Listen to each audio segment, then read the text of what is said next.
Rosie was first released in the Thomas diecast range in 2007 in the Take-Along range. This was a pretty solid model.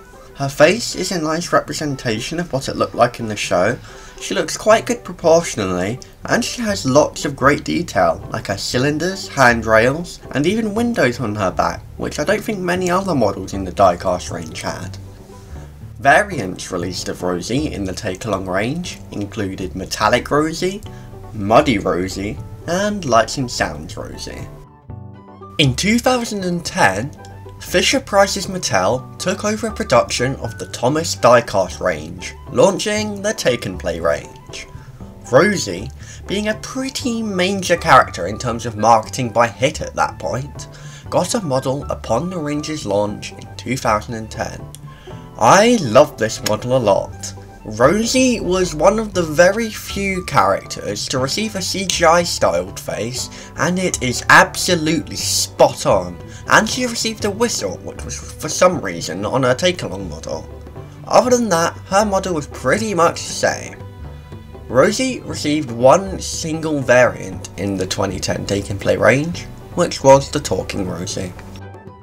In 2013, production of the Take and Play range changed from China to Thailand, and the range got a redesign. Rosie's model didn't change too much, to be honest. Her face was still updated, but didn't look too different to her 2010 face, which was already based on her CGI one. Her wheels, of course, were updated to the new pin-axle style wheels, and she had this rectangle thing on her back which is to hold her components together more securely. Unfortunately, Rosie did not receive any variants in the 2013 style.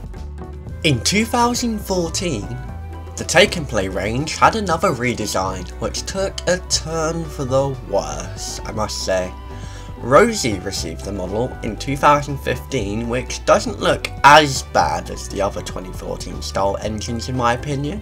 She did have the downgrades every other engine got, which was the one-way round magnets and the shortened cabin domes. However, her overall shape and proportion still looked decent. Her side tanks didn't really change much in size, and her cab windows weren't affected too much. Rosie received one single variant in the 2014 Take and Play range, which was the Light Up Racer Rosie. While most countries around the world got the 2014 Take and Play redesigns, some countries, most particularly Asian countries, got the Collectible Railway range instead.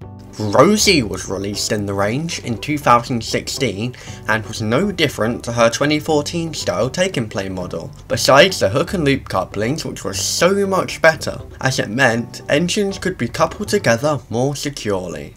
In 2017, the Take and Play range was discontinued and the Adventures range launched, bringing the Collectible Railway range worldwide. Rosie's Adventures model looked no different to her Collectible Railway model. Rosie received one single variant in both the Collectible Railway and Adventures ranges, which was an updated Light Up Racer model. In 2019, the Adventures range was discontinued and the Trackmaster Push Along range was launched, with Rosie receiving a model that very year. This is the most major change Rosie has had to her diecast model. In 2017, Rosie returned to the show with a fresh new red livery, and it took a while for it to receive merch, but she finally got a diecast model in her red livery in the Push Along range. I think her new livery was represented well in her Push Along model. However, her NWR text on her side tanks isn't centered like in the show, but that isn't a huge problem.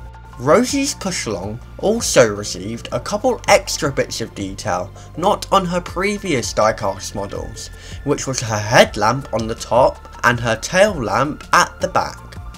Push Along Rosie received one single variant, which was the Bloomin' Rosie. It is now the point of the video where I say what my favourite diecast model of Rosie is, and it is her 2010 Take and Play model.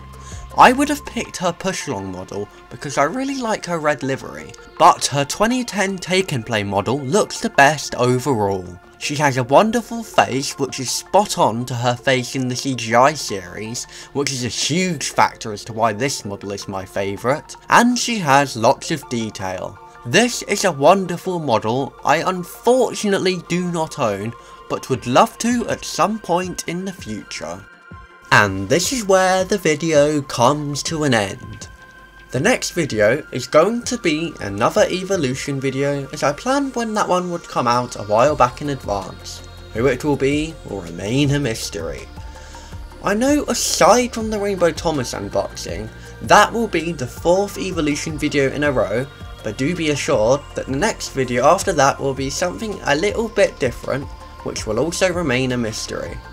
That is all I've got to say for this video, and I will see you all in the next one. Bye!